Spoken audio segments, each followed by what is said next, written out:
That's got to be the best pirate I've ever seen. So it would seem.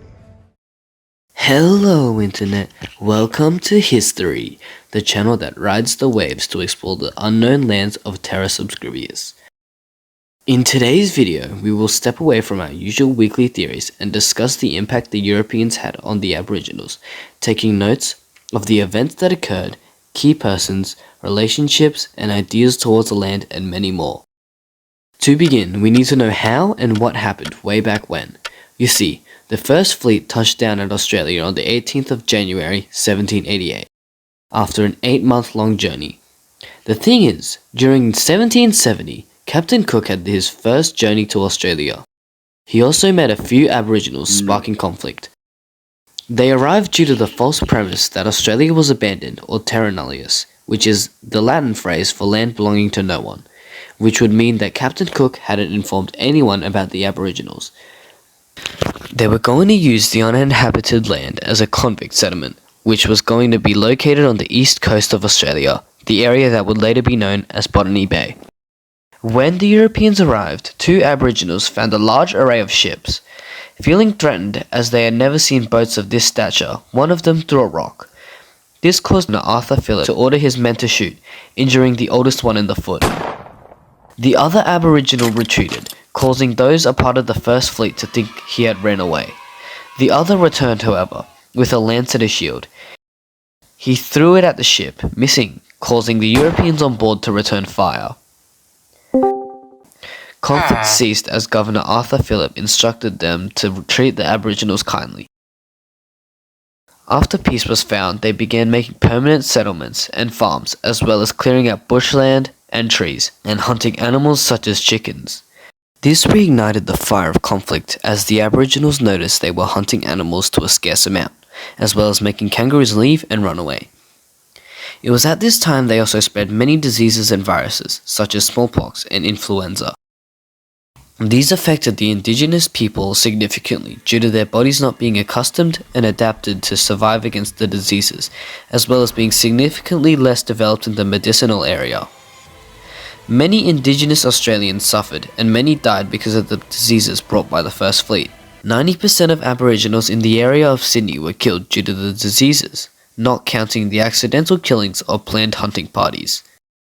Have you ever been invaded like the Europeans did to Australia? Maybe not in the physical sense, but online.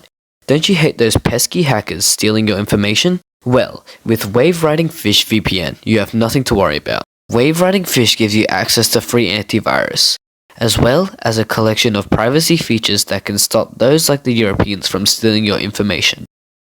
It also allows for an alternative ID feature, allowing for you to mask your identity when wave riding the web, allowing nothing to be traced back to you. Wave Riding Fish VPN has a Black Friday sale going on right now where you can get a subscription for as low as $2.89, and 2 can be like me and hoard off the invaders. Thanks to Wave Riding Fish VPN for sponsoring today's video. Now that your brains are stuffed with the correct lore, we need to understand how both groups acted towards the land. Both groups had contrasting and opposite ideas towards the land, some that were not very problematic and allowed the 2 unique groups to coexist, and others that created large rifts of conflict. The Aboriginals viewed the land as though it were a person, an extension of their life, as well as viewing it as though they were one with the land, respecting it. They also found a spiritual connection and bond to the land, which intertwined with their laws, about their land, people, and creation. This can be shown through their culture, as many aspects of it are connected to the health of the land and water. They also cared for their land using different types of land management, such as traditional burning and fire farming, which was used for hunting kangaroos. They also made fish traps, sowed the land, and stored plants. They also made temporary buildings and structures, as it would be much better than permanent buildings, as well as helping with moving, as the Aboriginals were very nomadic and liked to travel to different areas with their tribal groups, or small family groups. On the opposite side of the spectrum were the Europeans, the First Fleet, whatever you want to call them. They did not respect the land and culture of the Aboriginals and invaded under the false premise that the land was uninhabited.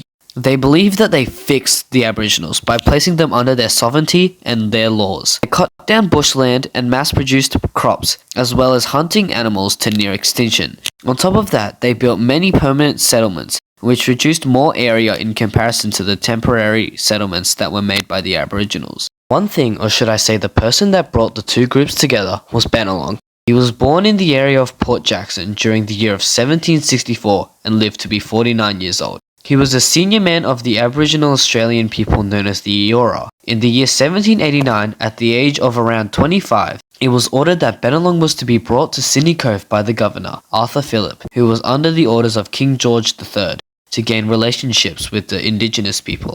He was essentially kidnapped on the 25th of November. When caught, Bennelong was described to be of good stature, stoutly made, with a bold, intrepid countenance.